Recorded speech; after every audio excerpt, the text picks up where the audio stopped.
canıyla Harbiye'den şehidi. Kanun yavrusu göre kalmadı. Canım vatan, her sefer mübarek. Üzümüz yanında kara kalmadı. Üzümüz yanında kara kalmadı.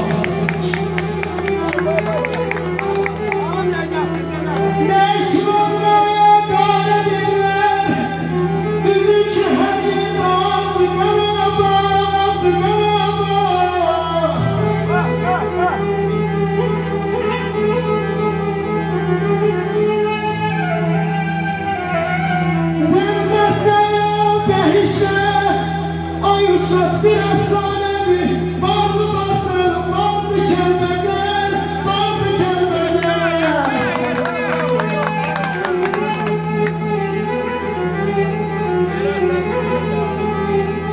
Bir insan dememiş.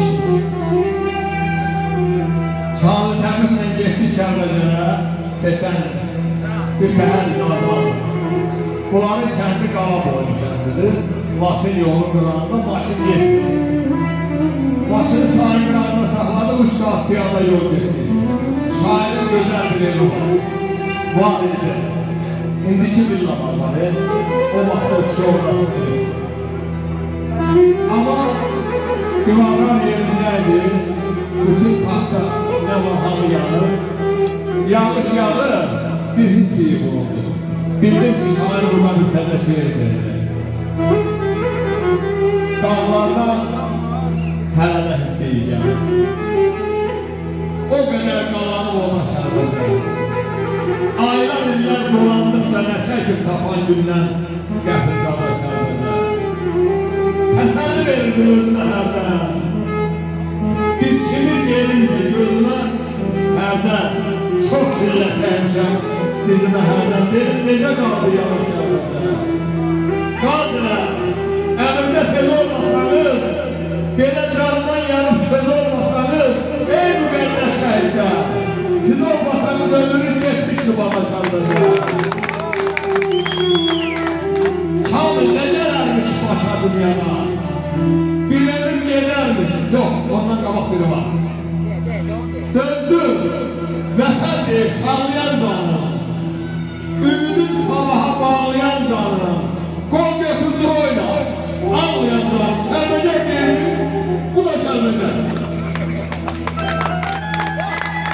Kamil ne gələrmiş başa dünyada? Bir ömür gedərmiş boşa dünyada. İndi ne yaşasan, yaşa dünyada. Hava da kəlbəcək, su da kəlbəcək. Kəlbəcək verdi, bak bu da kəlbəcək. Kəlbəcək günlərimizə çok şükürler olsun. Ben yine deyirəm, bayaq bir dəfə dedim. Kəlbəcəklər tək deyil. Bak gün salayan cemaatı kəlbəcəklərin arkasındadır.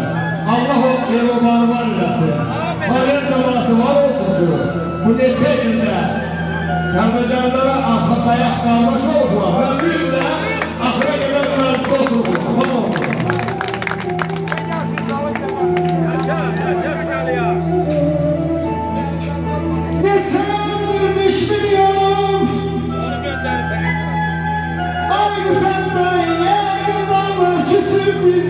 Cennete koyacağım esmi.